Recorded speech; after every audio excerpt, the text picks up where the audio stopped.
आज का प्रातः क्लास है 4 जून 1964। रिकॉर्ड चला है। तुम ही हो माता पिता, तुम ही हो बंधु सखा, तुम ही हो।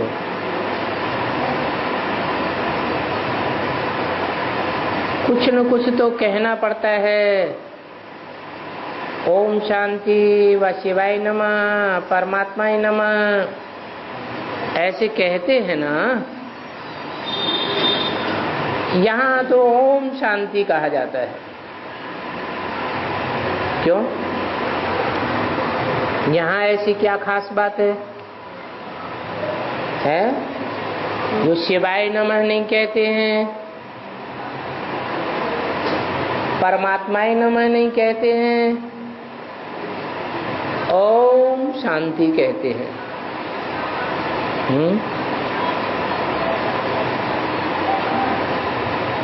ओम माने अहम आत्मा। आत्मा के 3 कर्तव्य हैं। ये तीनों कार्यकर्ता एक साथ हैं, जो स्थापना भी करते हैं, पालना भी करते हैं और विनाश भी करते हैं। हर एक आत्मा अच्छे अच्छे सद्गुणों की पालना करती है, दुर्गुणों का विनाश करती है, और जो सद्गुणों की स्थापना की है उनकी पालना भी करते हैं। ये काम आत्मा का है या परमपिता का है?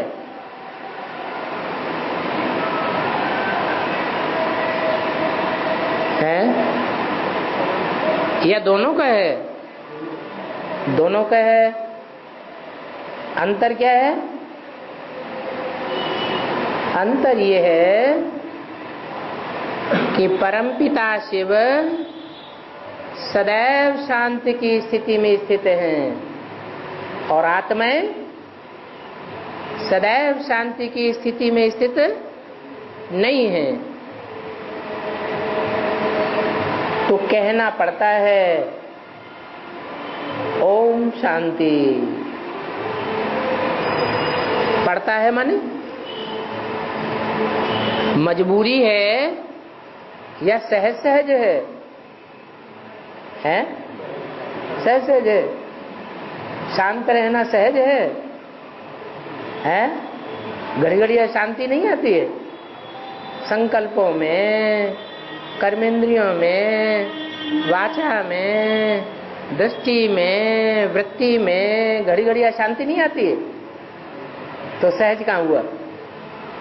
हाँ, परमपिता शिव के लिए कहेंगे कि उनके लिए तो सदैव ही सहज है। तो शिवाय नमः कहें, परमात्माय नमः कहें या ओम शांति कहें, क्या कहें? यहाँ क्या कहें? सत्ययुग त्रेता द्वापर कलयुग की तो बात छोड़ो, यहाँ संगम में क्या कहें?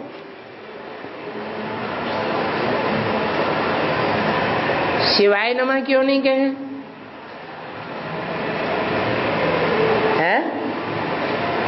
शिव तो बिंदी का नाम है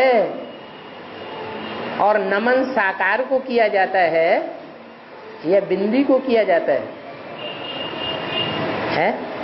झुकने की बात या सर उठाने की बात या मुकाबला करने की बात साकार के लिए आती है या निराकार के लिए आती है? साकार के लिए आती है। इसलिए बोला कि शिवाय नमः नहीं करना है। आपस में मिलते जुलते क्या याद दिलानी है? अहम आत्मा ज्योति बिंदु आत्मा है, परमपिता परमात्मा नहीं है। और झुकने की बात तब पैदा होती है जब साकार में हमारे सन्मुख है। तो तो वो निराकार जब साकार में आता है तो हमारा कंसंट्रेशन साकार की ओर होना चाहिए या निराकार की ओर होना चाहिए? है निराकार ज्योति बिंदु की तरफ, आत्मा की तरफ होना चाहिए। आत्मा भी सुप्रीम आत्मा। अगर देहधारी आत्मा की तरफ बुद्धि जाती है तो कहेंगे नमन, क्योंकि नमन कौन कराना चाहता है? साकार नमन कराना चाहता है या निराकार नमन कराना चाहता है? कौन झुकाना चाहता है? साकार झुकाना चाहता है। बाकी निराकार के झुकाने की तो बात ही नहीं। इसलिए ओम नमो शिवाय ये भी नहीं कहना है और परमात्माय नमः भी नहीं कहना है। क्यों नहीं कहना है? कहते हैं परमपिता परमात्मा, कभी ऐसे कहते हैं परमात्मा परमपिता? क्यों नहीं कहते हैं? कोई कारण होगा? शिव शंकर, शंकर शिव क्यों नहीं कहते? अरे कोई कारण होगा ना। क्या कारण है जो शिव का नाम पहले, शंकर का नाम बाद में? पहले शंकर का नाम नहीं रखते। अरे शिव बड़ा है या शंकर बड़ा है? तो बड़े का नाम पहले, छोटे का नाम बाद में। ऐसे ही परमपिता परमात्मा। पिताओं में सबसे बड़ा पिता कौन है? बड़े बड़े तो धर्म पिताएं हैं, महान धर्म पिताएं कहे जाते हैं, ग्रेट फादर्स। लेकिन उनसे भी बड़ा है परमपिता नहीं। उनसे भी बड़ा है जिसे प्रजापिता कहा जाता है, जो सारी मनुष्य सृष्टि का पिता है। जो भी मनुष्य सृष्टि में पार्ट बजाने वाली आत्माएं हैं उनमें हीरो पार्टधारी है। तो मनुष्य सृष्टि में बड़े बड़े धर्म पिताओं का भी पिता है, फिर उसका भी कोई पिता है? प्रजापिता का कौन पिता है? परम पिता, उसका भी कोई पिता है? उसका कोई पिता नहीं। तो परमात्मा ही नमः कहना चाहिए या ओम नमो शिवाय कहना चाहिए या ओम शांति कहना चाहिए? ओम शांति कहना चाहिए, क्योंकि परमात्मा ही नमः कहना ये फिर भी परम पार्टधारी आत्मा के प्रति इंट्रोड्यूस किया या परमपिता के प्रति इंट्रोड्यूस किया? आत्मा के प्रति इंट्रोड्यूस किया। तो हमें तो आत्मा की ओर नहीं झुकना है। झुकना किसके सामने है? वो साकार में आया हुआ जो निराकार परमपिता है, उसी की जयंती हीरे तुल्य है, उसी का हमको गायन करना है। तो यहाँ ओम शांति कहना है, एक दूसरे को आत्मा की याद दिलानी है। ये है अपना और अपने बाप का परिचय। क्या परिचय है? हम भी आत्मा और शिव बाप भी आत्मा। ये महिमा भक्त गाते हैं। क्या? तुमेव माता च पिता त्वमेव, त्वमेव बंधु च सखा त्वमेव। तुम बच्चे जानते हो जिसकी महिमा भक्त लोग गाते हैं भक्ति मार्ग में, वो तो सिर्फ महिमा गाते हैं। उनको प्रैक्टिकल में माता पिता बंधु सखा सर्व संबंधों से मिलता है या हमको मिलता है? हमको तो मिलता है। वो बाप आज हमारे सन्मुख बैठे हैं, और युगों में तो नहीं बैठते। ये खास संगम युग की बात है। पहले भी जरूर सम्मुख ही था। किसके? हैं? उन भक्तों के सन्मुख नहीं था। उन ब्राह्मणों के सन्मुख भी नहीं था, लेकिन हमारे सन्मुख था। उन ब्राह्मणों में और हम ब्राह्मणों में क्या अंतर है? वो ब्राह्मण है कुखवंशावली, कुख माने गोद, उन्हें गोद का नशा है। हमने शिव बाबा की ब्रह्मा के द्वारा गोद ली, तो जिन्होंने गोद ली उनको नशा है। हमको गोद का नशा है या मुख से निकली हुई वाणी का नशा है? हमको तो वाणी का नशा है। तो हम हैं मुखवंशावली और वो हैं कुखवंशावली। तो हम मुखवंशावली को सन्मुख मिले हैं और दूसरे ब्राह्मणों को भी सन्मुख नहीं मिलते। तो ये बातें बच्चे ही जानते हैं। जो मेरे बच्चे बनते हैं प्रैक्टिकल में, वो ही बच्चे जानते हैं। भक्त इन बातों को नहीं जानते और सिवाय तुम्हारे और कोई भी नहीं जानते। तुम बच्चे ही बाप के सन्मुख बैठे हो, तुम जानते हो कि एक ही बाप है जिसकी ये महिमा हो रही है। कौन सी? अरे गीत में महिमा गाई ना, तुम ही हो माता पिता, तुम ही हो बंधु च सखा, तुम्हें माने सर्व संबंध। दुनिया में कोई ऐसा व्यक्तित्व नहीं होता है जिसके साथ सारे ही संबंध हो जाए। अपोजिट संबंध भी होते हैं। बेटी का संबंध, फिर पत्नी का संबंध, ये क्या हुआ?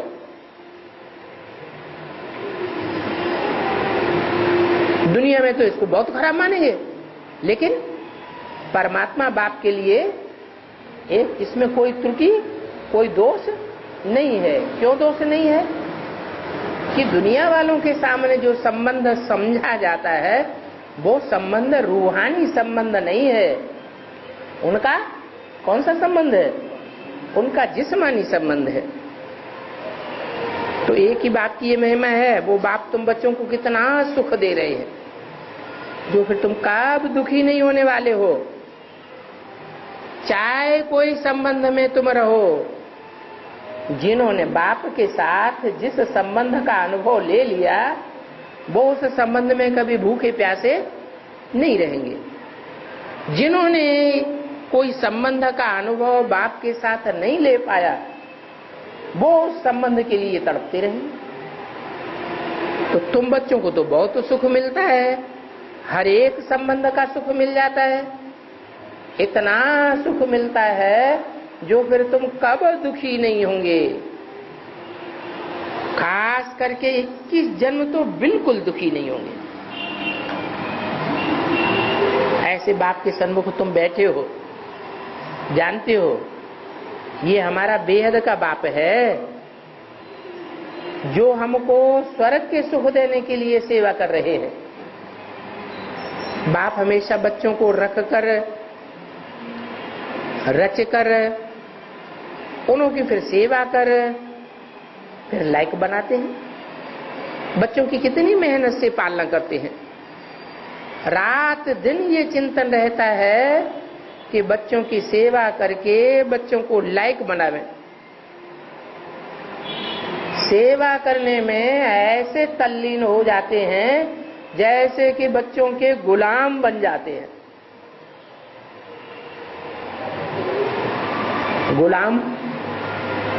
गुलाम से सारे काम कराए जाते हैं या कोई काम नहीं कराया जाता है? सारे काम गुलाम से कराए जाते हैं। तो वो है हद की अपनी रचना की गुलाम, ये फिर है बेहद का बाप। ये भी कहते हैं बच्चे पूरा वर्षा लेकर स्वर्ग के मालिक बने। बच्चों पर हमेशा रहम करना होता है। जिस सेंसिबल बाप होंगे वो कहेंगे बच्चों को क्यों न साथ साथ सच्चाई की कमाई भी करावें। लौकिक बच्चों की स्थूल पालना तो आधा कल्प से करते रहे। बच्चों की पालना कर बड़ा किया, लायक बनाया, बच्चे के लिए विल किया, बस शरीर छोड़ा और जाकर के फिर दूसरा जन्म लेंगे। वो तो हुआ हद का बाप, और ये तो है बेहद का बाप। वो भी हद के ब्रह्मा है। कौन? हद के ब्रह्मा कौन है? लौकिक बाप। रचना रच करके फिर उनके गुलाम बनते हैं, बहुत मेहनत करनी पड़ती है। अंदर में रहता है कहाँ बच्चे कुसंग में न आ जावे, खराब न हो जावे, नाम बदनाम न कर देवे, परंतु वो तो हो गया अल्पकाल का सुख। फिर भी पता नहीं बच्चा सपूत निकले व कपूत निकले। कई ऐसे भी कपूत निकलते हैं जो एकदम खाना खराब कर देते हैं, बाप की मिल्कियत को एकदम उड़ाए के चट कर देते हैं। इसलिए बच्चों की बड़ी संभाल करनी पड़ती है। बेहद के बाप को भी कितना फुरना रहता है। कहते तुम भी वर्षा लो और अपनी रचना को भी वर्षा दिलाने के निमित्त बनो। परंतु कोई कपूत बच्चे होते हैं तो बाप का कहना नहीं मानते हैं। बाप कहे पढ़ाई पढ़ो तो पढ़ते नहीं है, बाप कहे पवित्र बनो तो बनते नहीं है। कोई मुश्किल कोटों में कोई में कोई आज्ञाकारी निकलते हैं। यहाँ तो श्रीमत मिलती है, तुम माता पिता हम बालक तेरे, ये एक की महिमा है, परंतु मनुष्य तो जानते नहीं। कृष्ण के आगे, लक्ष्मी नारायण के आगे जाकर कहते रहेंगे तुम माता पिता हम बालक तेरे। अब ये तो अंधश्रद्धा की बात हो गई कि जिस देवता के सामने जाएं उसी के सामने कहने लगे तुम माता पिता हम बालक तेरे। अब लक्ष्मी नारायण तो स्वर्ग के मालिक थे ना, वो तो अपनी प्रारब्ध भोगते थे, वो अपने बच्चों के माता पिता थे या हम सबके माता पिता हैं? वो तो अपने लक्ष्मी नारायण सबके माता पिता थे? नहीं, वो तो अपने बच्चों के माता पिता होंगे। उनको तो अपने बच्चे थे, उनको कैसे कहते हो तुम माता पिता हम बालक तेरे? वास्तव में ये महिमा दो की नहीं है, लक्ष्मी नारायण या जगन्नाथ जगत पिता की नहीं है। किसकी है? एक शिव बाबा की है। गीत में भी सुना हूं, ऊंचे ऊंचे है शिव बाबा, सबका सदगति दाता, सबको स्वर्ग सुख धाम शांति धाम ले जाने वाला। तो ऐसे बाप की मत पर चलना पड़े। समझते भी है माता पिता से 21 जन्मों के लिए स्वर्ग के घनेरे सुख मिलते हैं, परंतु ऐसी श्रीमत पर भी कोई मुश्किल चलते हैं, बहुत ऊंच वर्षा मिलता है। बाप कहते हैं मैं तुम बच्चों के लिए तीरी पर बहस्त लेकर के आया हूं। ये क्या होता है?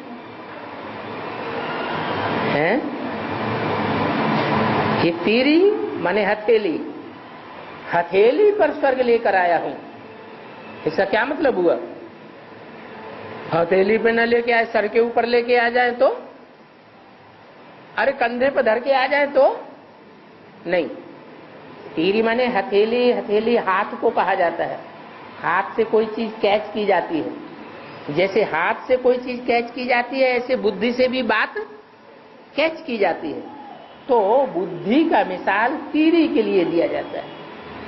मैं तुम बच्चों की बुद्धि रूपी तीरी में, हथेली में स्वर्ग दे देता हूं। स्वर्ग का नक्शा आ गया ना बुद्धि में, है? स्वर्ग कैसे स्थापन होगा? कौन स्थापन करने के निमित्त बनेंगे? कौन स्थापन कराता है? करण करावनहार कौन है? सारी बात बुद्धि में आ गई ना। तो तीरी पर बहस्त लेकर के आता हूं। वास्तव में तुम जब श्रीमत पर चलो तभी ही तो लायक बनो। कदम कदम पर श्रीमत लेनी है। श्रीमत पर नहीं चलते हैं तो फिर ऊंचा पद नहीं पा सकते। क्यों नहीं पा सकते ऊंचा पद? है? अरे जितने ऊंचे कीमत पर चलेंगे उतना ही ऊंचा पद पाएंगे ना। नीच कीमत पर चलेंगे तो नीच पद पावेंगे, ऊंच से ऊंच की मत पर चलेंगे तो जरूर ऊंचाई पद पावेंगे। तो श्रीमत पर नहीं चलते हैं तो विश्व का मालिक बनना बहुत कठिन बात है, बहुत ऊंची बात है। स्वर्ग में लक्ष्मी नारायण का राज्य था, लेकिन स्वर्ग है कहां ये तो किसी को पता नहीं है। आगे हम भी कहते थे फलाना स्वर्गवासी हुआ, अथवा सन्यासी कोई मरा तो कहेंगे ज्योति ज्योति में समाया, परंतु ज्योति ज्योति में समाया या स्वर्गवासी हुआ या नहीं हुआ ये पक्का पक्का तो कोई भी नहीं कह सकता। मुक्ति व जीवन मुक्ति दाता तो एक ही बाप है, बिना उसके स्वर्ग में कैसे गया, ज्योति धाम में कैसे समा जाएगा। वो ना आए तब तक कोई जा ही नहीं सकते। वो है ही निराकारी दुनिया, निराकारी बाप है, निराकारी आत्माएं हैं, निराकारी धाम है, उसको परम धाम भी कहा जाता है। साइंस घमंडी तो समझते हैं कि हम यहां ही जन्म लेते रहते हैं और यहां ही मरते हैं, जैसे मच्छर निकलते हैं फिर मर जाते हैं।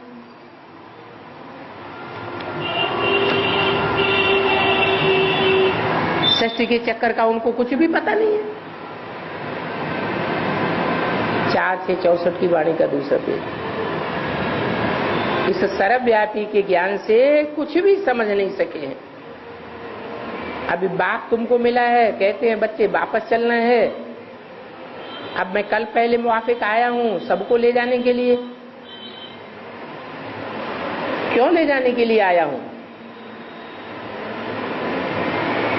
ले जाने की क्या जरूरत है? इसलिए ले जाने के लिए आया हूं कि देह के सुख भोगते भोगते अब सबकी आत्मा में खाद पड़ गई है। काय की खाद पड़ी है? पहले सोने की खाद पड़ी, फिर त्रेता में चांदी की खाद पड़ी, फिर द्वापर में कॉपर की खाद पड़ी, अभी लोहे और पत्थर की खाद पड़ गई। अब तो आत्मा कोई काम की न रही है। क्या हम चाहते हैं कि हम वाचा से कोई को सुख देवें, लेकिन फिर भी वाचा कैसे निकल जाती है दुख देने वाली, दूसरे को अनायास ही दुख हो जाता है। हम नहीं चाहते कि हम उसे दुख दें बोल करके, लेकिन हमारी कोई न कोई अनजान में ऐसी वाचा निकल जाती है जो दुखी हो जाता है। हम दृष्टि से किसी को दुख नहीं देना चाहते, फिर भी दुख हो जाता है। कोई भी कर्मेंद्रियों से हम कोई को दुख नहीं भी देना चाहते हैं तो भी हमसे भूल हो ही जाती है। तो ये दुनिया खाद वाली दुनिया हो गई, और हमारी आत्मा में भी एकदम मुलम्मे की खाद पड़ गई। इसलिए मैं सबको ले जाने के लिए आया हूं। सबकी आत्माएं तथा शरीर आयरनाइज्ड हो गए हैं, उनको फिर से सतो प्रधान बनना है। बाप आकर आत्माओं को ही सतो प्रधान बनाते हैं, या 5 तत्वों के शरीर को भी सतो प्रधान बनाते हैं, है?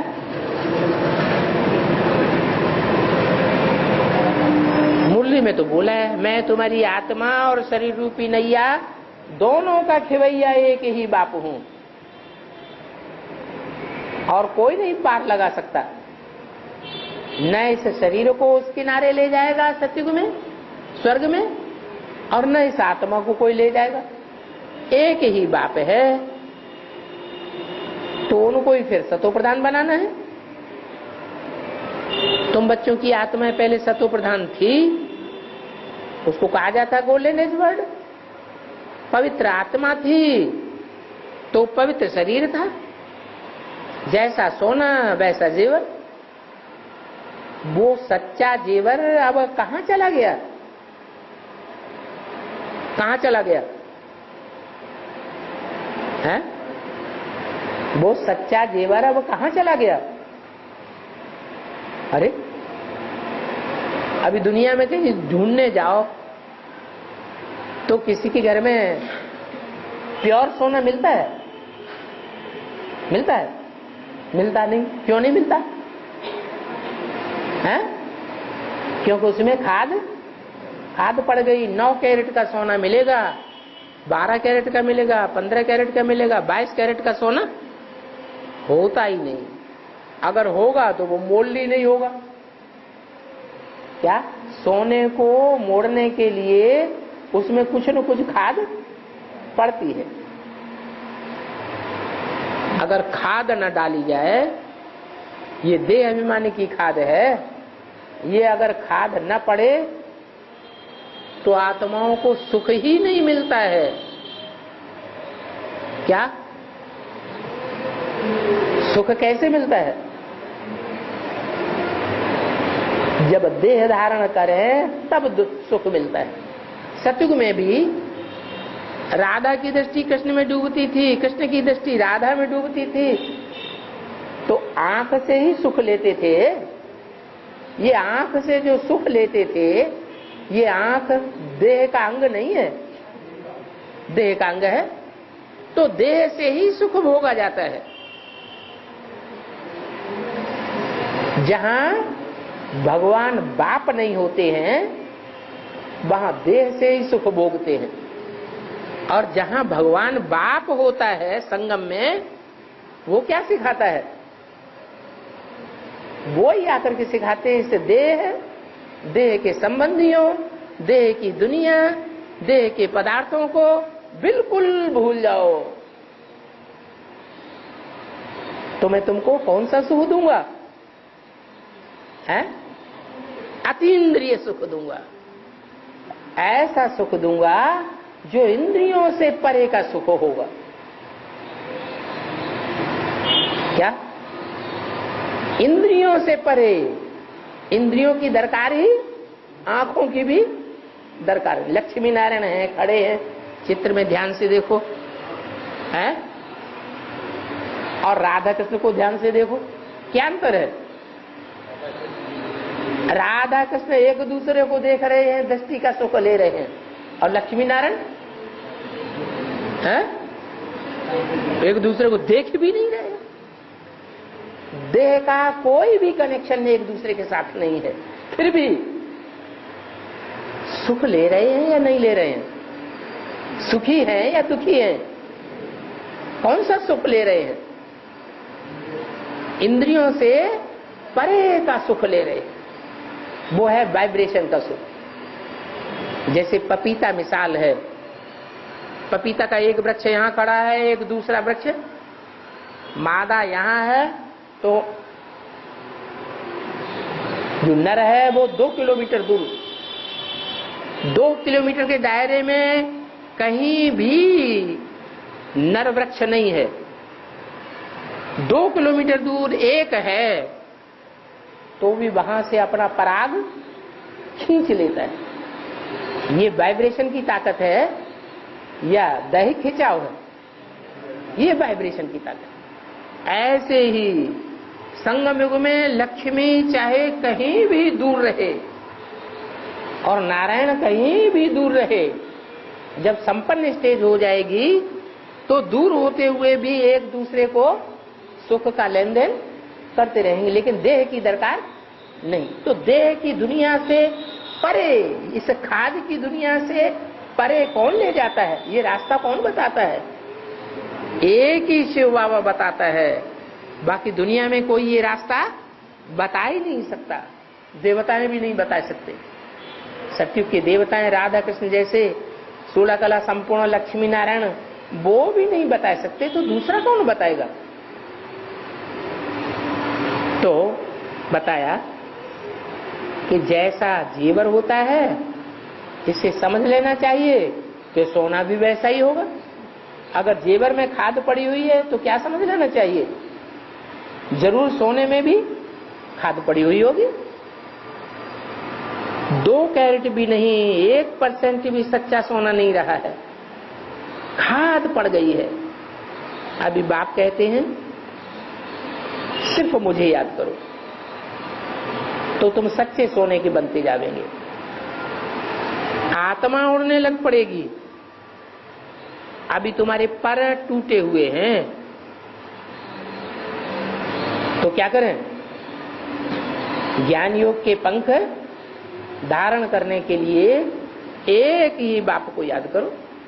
अब तुम जैसा पुरुषार्थ करेंगे वैसा पद पावेंगे। विभिचारी याद का पुरुषार्थ करेंगे तो फिर वैसा ही पद पावेंगे। आप विभिचारी याद का पुरुषार्थ करेंगे, एक शिव बाबा दूसरा न कोई, तो पद भी ऐसा ऊंच मिलेगा। कितनी ऊंची पढ़ाई है। भगवान वाच, मैं तुमको राजयोग सिखलाता हूं, तुम राजाओं का राजा बनेंगे। भिखारी पुजारी राजाओं के भी तुम पूज्य बनेंगे। क्या क्या कहा?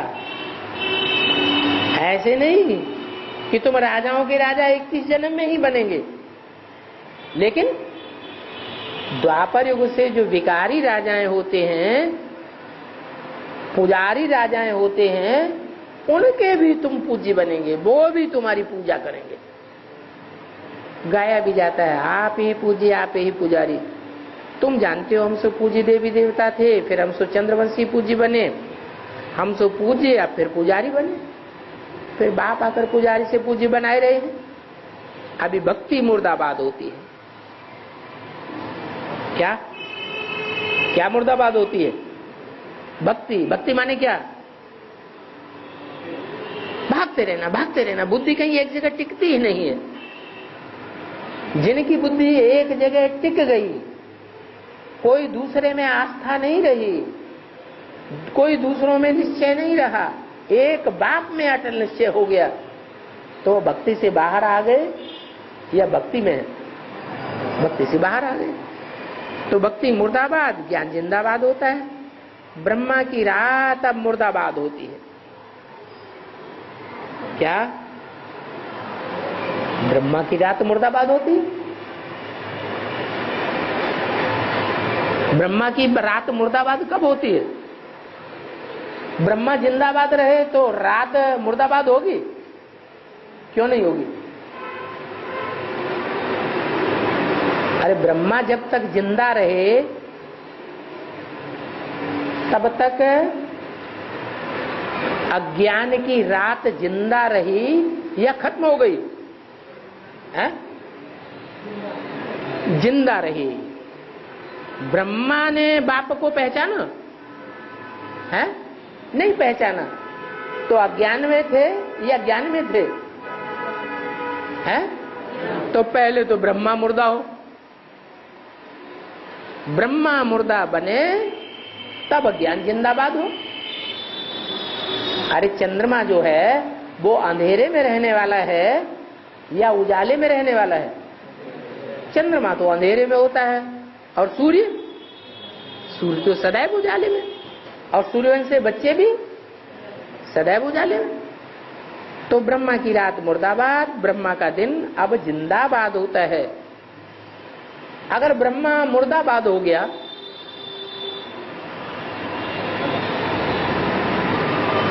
तो ब्रह्मा को फॉलो करने वाले,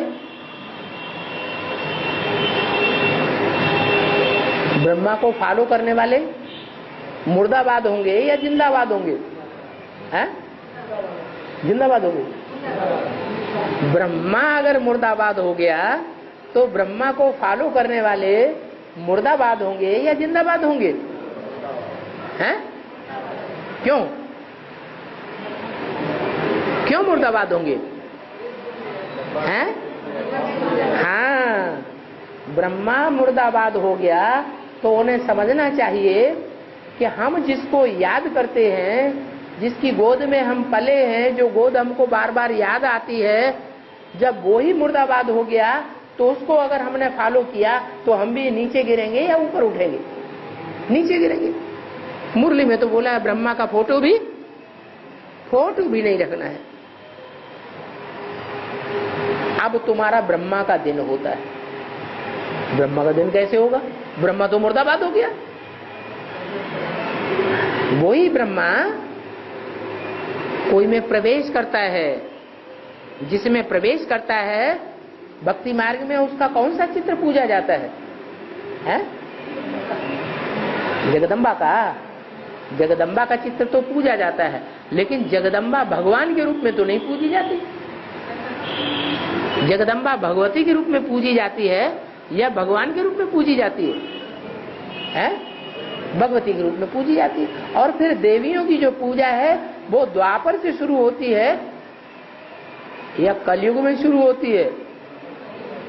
द्वापर शुरू होती है देवियों की पूजा। जो देवियों की पूजा जगदम्बा सिंगल है या जगदम्बा के साथ युगल भी दिखाया जाता है? सिंगल है तो सिंगल देवियों की पूजा कलयुग में होती है या द्वापर में होती है? कलयुग में होती है। तो कलयुग में जो पूजा होती है वो देवताएं भी सेकंड ग्रेड के हुए या फर्स्ट ग्रेड के हुए? सेकंड ग्रेड हो गए। और हम तो प्रवृत्ति मार्ग के पुजारी हैं। क्या हम प्रवृत्ति मार्ग को मानने वाले हैं या निवृत्ति मार्ग को मानने वाले हैं? हम तो प्रवृत्ति मार्ग को मानने वाले हैं।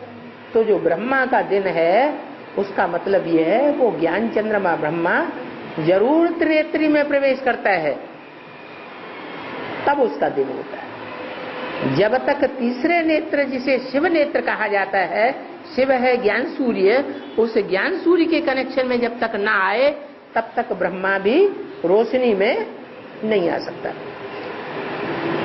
तो ब्रह्मा और ब्रह्मा कुमार कुमारियों की रात अब पूरी होती है। रात कब से शुरू होती है ये शास्त्रों में नहीं है?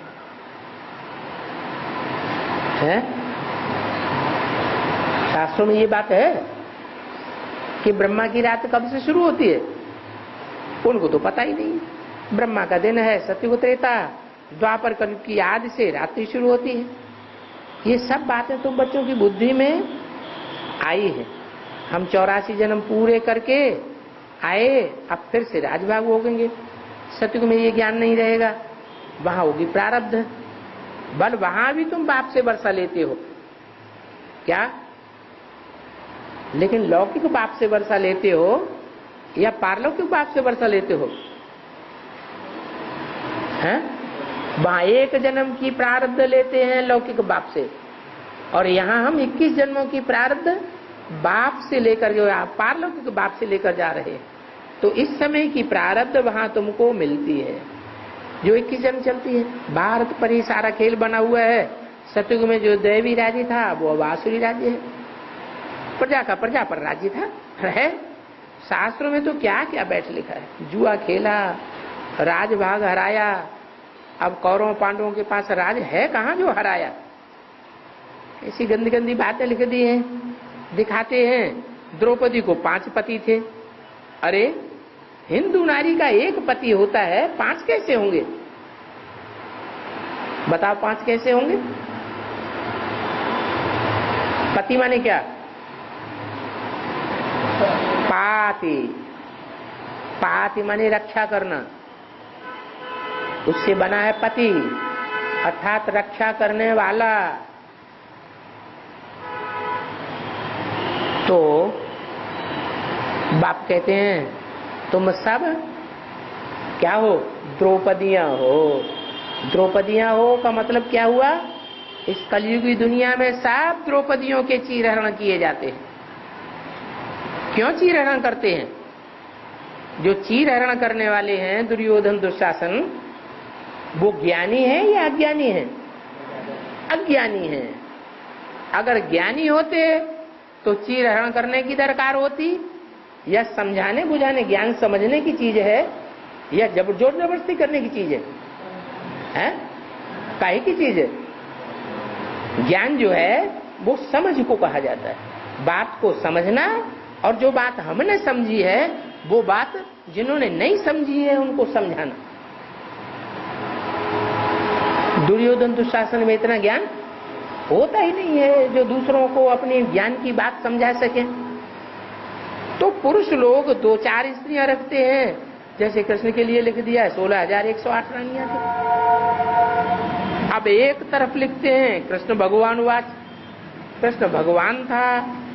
फिर लिखते हैं उनको इतनी रानियां थी, उनको भगाया, यह किया, ये सब नॉनसेंस बातें। अरे भगवान के पीछे भक्त खुद ही भागते हैं या भगवान उनको बाह पकड़ के ठठेर के भगाता है? हैं? भगवान के पीछे तो भक्त खुद ही भागते हैं। ये सब नॉनसेंस बातें शास्त्रों में लिख दी हैं। बाप कहते हैं इनको ईविल बातें कहा जाता है। Hear no evil, see no evil. बंदर का चित्र दिखाते हैं, इस समय मनुष्य बंदर मिसल है, इसलिए बंदर की शक्ल दिखाते हैं। बात इस समय की है। इनको कहा जाता है रौरव नरक, बिच्छू टिंडन मिसल, एक दो को मारते ही काटते ही रहते हैं। बिच्छू क्या करता है? बिच्छू अपनी माँ का ही पेट फाड़ देता है। जब माँ कोई नहीं छोड़ेगा तो और किसी को छोड़ेगा क्या? कोई को नहीं छोड़े। बच्चे बाप का खून कर देते हैं। ये तो आज की दुनिया की बात है। आज से 400 से 500 साल पहले औरंगजेब ने क्या किया? अपने बाप को ही जेल में डाल दिया। बच्चे बाप का खून कर देते हैं। देखते हैं बाप मरता नहीं है तो इनकी गद्दी कैसे मिलेगी, तो फिर जहर की गोली खिलाए और मारने की कोशिश करते हैं। बहुत गंद है। बाप कहते हैं माया ने तुमको बिल्कुल डर्टी ब्रूट्स बनाई दिया है। भारत हेवन था, भारत अब हेल है। 84 जन्म भी भारतवासियों के ही हैं। क्या दूसरे धर्म वालों के 84 जन्म नहीं है? है या नहीं है? कैसे दूसरे जन्म वालों के 84 जन्म कैसे हो जाएंगे? जो सेकंड नारायण है, राधा कृष्ण का बच्चा बनेगा सतयुग में, उसके 84 जन्म होंगे? है उसके 83 जन्म होंगे। क्यों? वो तो कमजोर आत्मा है। वो आत्मिक स्थिति की वो 16 ग्रेड जो स्टेज होनी चाहिए वो यहाँ संगम युग में प्राप्त ही नहीं कर सका। बल बहुत पावरफुल आत्मा है। सतयुग के सेकंड जन्म में भी नारायण बनती है। पुरुषार्थ बहुत किया है, सेवा बहुत की है, लेकिन आत्मिक स्थिति जो प्राप्त करनी चाहिए वो संगम युग में आत्मिक स्थिति प्राप्त नहीं की, इसलिए उसका एक जन्म कम हो जाता है। एक जन्म कम होने से कला भी कम हो गई, चौथाई कला कम हो गई, तो उसका रिजल्ट ये होता है कि द्वापर युग से जब गिरती कला तेजी से शुरू होती है तो उसमें इब्राहिम की सोल प्रवेश कर जाती है, कैप्चर कर लेती है। उसके ऊपर दूसरे धर्म की आत्मा प्रभाव जमा लेती है और दूसरे धर्म में कन्वर्ट हो जाता है। दूसरे धर्म में कन्वर्ट होगा तो दूसरे देश का वासी बनेगा या भारतवासी बनेगा? है दूसरे देश का वासी बन गया तो पक्का भारतवासी हुआ या कच्चा भारतवासी हुआ? है जन्म तो लिया भारत में लेकिन कच्चा हो गया। बाकी तुम जो हो पक्के भारतवासी हो, जो 84 जन्म लेते हो, तो बाप कितनी तुमको समझानी देते हैं। यही नहीं, चलो वो तो विदेशी धर्म का, इस्लाम धर्म का आधार में रहेगा सेकेंड नारायण। महात्मा बुद्ध का जो आधार होता है थर्ड नारायण, वो भारत में जन्म लेता है या विदेश में चला जाता है? भारत में जन्म लेता है, तो वो तो भारतवासी होना चाहिए। वो भी भारतवासी नहीं होता 84 जन्म का, क्योंकि उसके भी दो जन्म कम हो जाएंगे। आधी कला भी उस आत्मा की कम हो जाएगी। तो देखो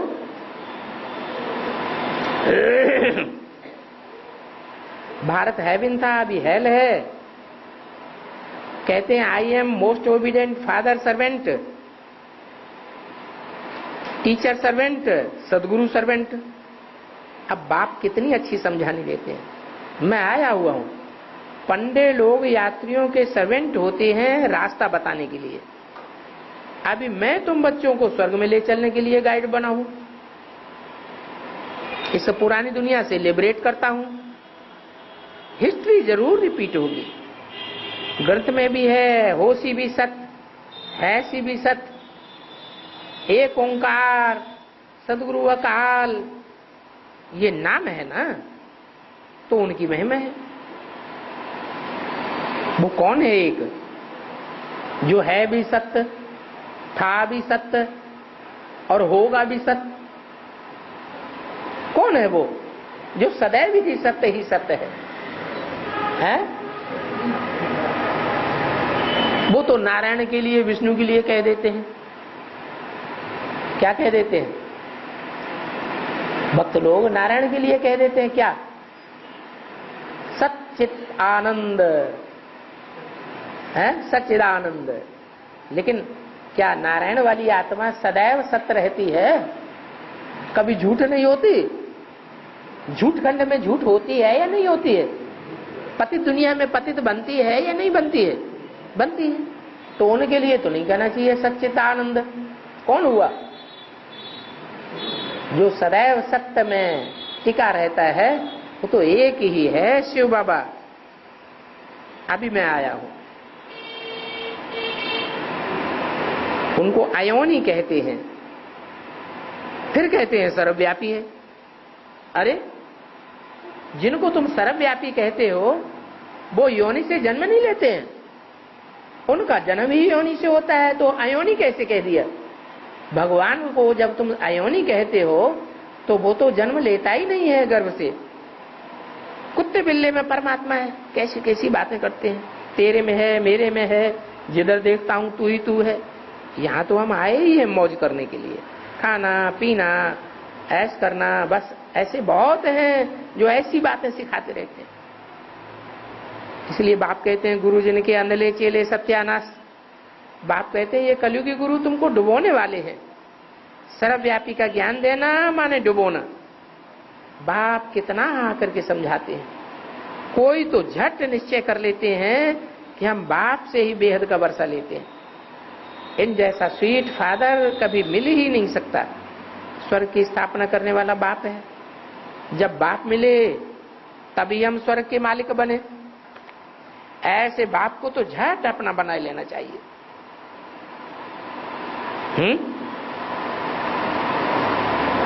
फिर देर क्यों होती है बनाने में? है झट बना लेना चाहिए, लेकिन झट बनाने में देर क्यों होती है? क्योंकि कुछ न कुछ औरों की बातों के चक्कर में आ जाते हैं तो देर होती है। जो औरों की बातों के चक्कर में नहीं आए होंगे 63 जन्म में, क्या एक के ही सहयोगी रहे होंगे तो वो झट समझ लेंगे। बाप कहते हैं मुझे तो बच्चे चाहिए, वो बच्चे चाहिए जो कल पहले मेरे बच्चे बने थे। 4/6/64 की वाणी का 3रा पेज। तो जो बच्चे चाहिए वो फिर कपूत होने चाहिए या सपूत होने चाहिए? सपूत तो मेरे बच्चे होने ही वाले हैं, कपूत नहीं होने वाले हैं। कल पहले भी अपना खाना खराब कपूत बच्चों ने किया था। नहीं तो अपना खाना आबाद करना चाहिए।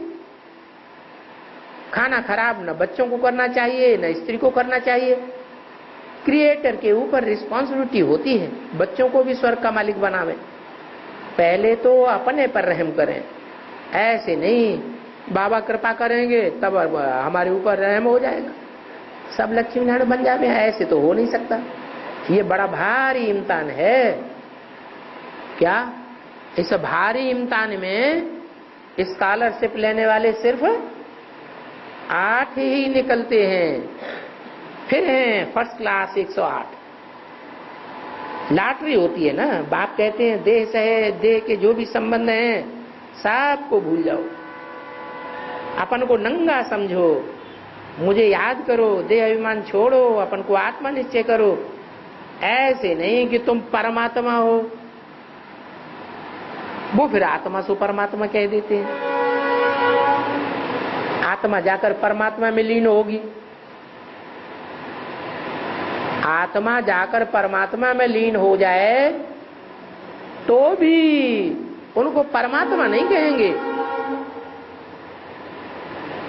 आत्मा जाकर के परमात्मा में लीन हो जाए याद में, तो उस आत्मा को परमात्मा कहेंगे?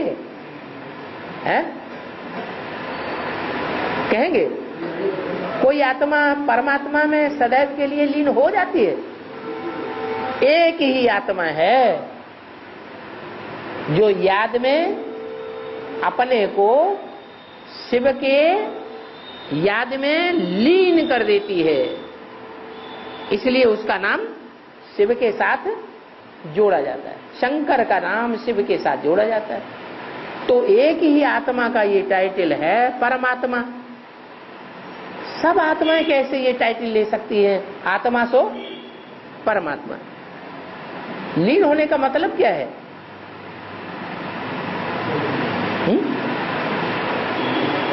लीन होने का मतलब है एक भी वाचा, एक भी संकल्प मात्र भी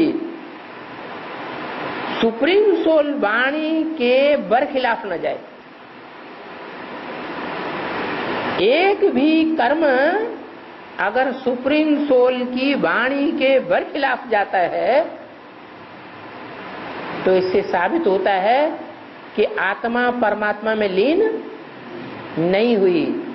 लीन तब कहें जब 100% श्रीमत पर चलने वाला हो। तो 100% श्रीमत पर चलने वाला आत्मा संपूर्ण होगी या अपूर्ण आत्मा होगी? हैं? जब पुरुषार्थ करते करते आत्मा संपूर्ण बने तब 100% लीन कही जा सकती है। आत्मा जाकर परमात्मा में लीन होगी तो भी उनको परमात्मा नहीं कहेंगे, न परमात्मा में लीन होंगे। सदैव के लिए कोई लीन हो सकता है क्या? सागर में से एक चुल्लू पानी लिया जाए और फिर उसको उसी में मिला दिया जाए, वो लीन हो गया या अलग रहा? उसे बाहर निकाला जा सकता है? हैं? नहीं निकाला जा सकता। जो चुल्लू पानी लिया वो अंश हो गया, उस अंश को उसी सागर में डाल दिया गया तो वो लीन हो गया। ऐसे आत्मा परमात्मा में लीन हो जाती है क्या? अच्छा, शंकर की आत्मा परमात्मा में ऐसी लीन हो जाती है? हैं? नहीं लीन हो सकती। वो फिर वही संस्कार, वही स्वभाव, वही फिर बाहर आवेगा, न कि परमात्मा बन के बाहर आएगा, तो परमपिता बन के अब बाहर आवेगा नहीं। तो बाप कहते हैं आत्मा कब लीन नहीं होती है सदा के लिए? ये ड्रामा अनादि है, सब एक्टर्स हैं और 500 करोड़ एक्टर्स हैं, उन सब को अपना पार्ट मिला हुआ है जो बजाना है। हर एक मनुष्य मात्र की आत्मा में ये इम्पॉसिबल पार्ट भरा हुआ है। बाप बगैर इस पार्ट की बात को कोई भी समझा नहीं सकता। बाप ही आकर तुम बच्चों को आदि मध्य अंत का ज्ञान देकर के त्रिकालदर्शी बनाते हैं। चित्रों में देवताओं को तीसरा नेत्र दिखाते हैं, वास्तव में तीसरा नेत्र देवताओं को होता है, वो ब्राह्मणों को होता है, न तो शूद्रों को होता है न देवताओं को होता है। वैश्यों आदि की तो बात ही नहीं। तुम ब्राह्मणों को ज्ञान का तीसरा नेत्र है जिससे तुम सबकी ऑक्यूपेशन को जान जाते हो। शास्त्रों में तो क्या क्या बातें बैठ लिखी है। पवन से बच्चा पैदा हुआ, अब हवा से बच्चा कैसे पैदा होगा? नाक से बच्चा निकल आया, नासिक। आगे तो सत्य सत्य करते थे, अभी कहेंगे ये सब झूठी बातें हैं, ये है ही झूठखंड। सतयुग को सचखंड कहते हैं। सचखंड और झूठखंड की हालत को तुम जान गए हो। तुम्हारे भी नंबरवार पुरुषार्थम साथ जानते हैं, ये पाठशाला है, इसमें कोई अंधश्रद्धा की बात नहीं सिखाई जाती है। अपना धंधा दूरी साफ करते रहो। क्या कहा है? कोई धंधा दूरी छोड़ने की बात नहीं है, सिर्फ बाप और स्वर्ग को याद करो। क्या काम करते याद नहीं होती है? हैं? माँ घर में खाना बनाती है, बच्चे को याद नहीं करती जो बाहर खेलने के लिए चला गया? याद करती है ना। तो ऐसे ही काम धंधा अपना करना है, कर्मेंद्रियों से कर्म करना नहीं छोड़ना है, लेकिन बुद्धि से याद करना है। ये बात खुद समझना है और दूसरों को भी समझानी है कि कर्म अगर छोड़ दिया तो कर्म सन्यासी हो गए। कर्म सन्यासी बनना है या कर्म योगी बनना है? हैं? कर्म को अलग कर दें और योग को अलग कर दें।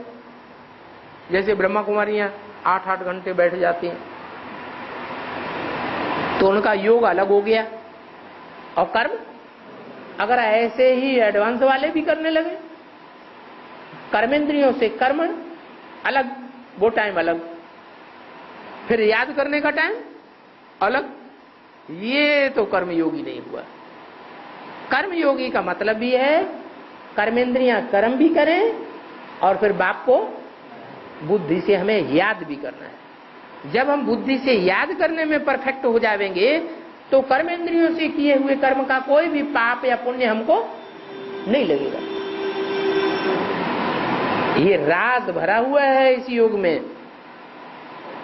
तुम्हारे में भी इन बातों को समझने वाली नंबरवार पुरुषार्थ अनुसार है। अभी सिर्फ बाप और स्वर्ग को याद करो, ये मंत्र याद करते रहो, तुम्हारे सिर पर राजाई का तिलक आ जाएगा। आत्मा ही याद करती है, संस्कार सब आत्मा में रहते हैं। आत्माओं से बात करते हैं, मैं तुम्हारा बाप हूँ। कल पहले भी तुमने वर्षा लिया था, सूर्यवंशी में राज्य किया, फिर चंद्रवंशी में गए। कलाएं तो कम होती ही जाती हैं। देवी देवता धर्म से क्षत्रिय वर्ण में, फिर वैश्य वर्ण में, शूद्र वर्ण में आए। अभी तुमको स्मृति आई है कि ये नाटक पूरा होता है, तो माँ में कम याद करो तो तुम्हारे विकर्म विनाश हो जाएंगे। श्रीमत पर नहीं चले, देह अभिमानी में आए तो लगेगी चोट। फिर बृहस्पति की दशा से बदल करके राहु की दशा बैठ जाती है। फारकती दी तो रौरव नरकवासी बन जाते हैं।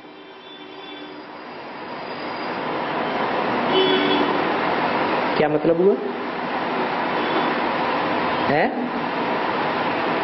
अगर बाप को छोड़ दिया और दुनियादारी में ही चले गए, बाप से कनेक्शन बिल्कुल टूट गया, तो कहां गिरेंगे जाके? रौरव नरक में गिरेंगे।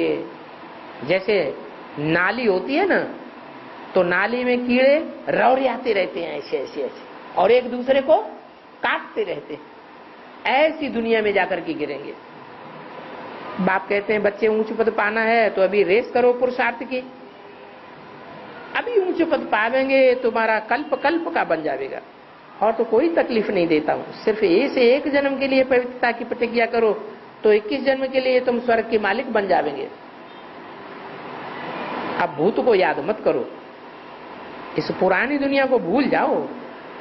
बाबा तुम्हारे लिए स्वर्ग स्थापन करते हैं। क्या बाबा तुम्हारे लिए स्वर्ग स्थापन करते हैं? उन्हें इस्लामी बौद्ध क्रिश्चियंस के लिए स्वर्ग स्थापन नहीं करते हैं।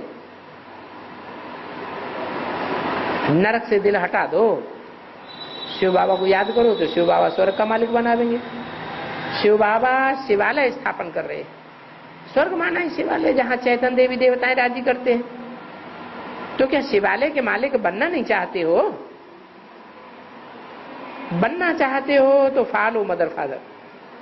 जो कुछ है सब कुछ तुम बच्चों के लिए है। राजा भी तुम बनेंगे, तुम ही तो राजा थे, अभी रंग बने। 5-4 वर्ष लगे हैं राजा से रंग बनने में। भारत सो देवी देवता थे, अभी रंग है। और धर्म वाले की बात नहीं है, जो पीछे आते हैं वो स्वर्ग में आ ही नहीं सकते। देवता धर्म वाले और धर्मों में कन्वर्ट हो गए हैं, इसलिए हिंदुओं की संख्या कम दिखाते हैं। नहीं तो भारत की संख्या सबसे जास्ती होनी चाहिए। तुमको भगवान पढ़ा रहे हैं तो कितना अटेंशन देना चाहिए। ये कोई कॉमन पढ़ाई नहीं है, बड़ी वंडरफुल नॉलेज है, बूढ़े जवान बच्चे सब पढ़ते हैं। क्या कहा है? ये आध्यात्मिक पढ़ाई ऐसे नहीं कि बड़ों बड़ों के लिए ही है, नौजवानों के लिए ही है, बूढ़ों के लिए ही है, नहीं। ये पढ़ाई छोटे बच्चे भी पढ़ सकते हैं, बीमार भी पढ़ सकते हैं।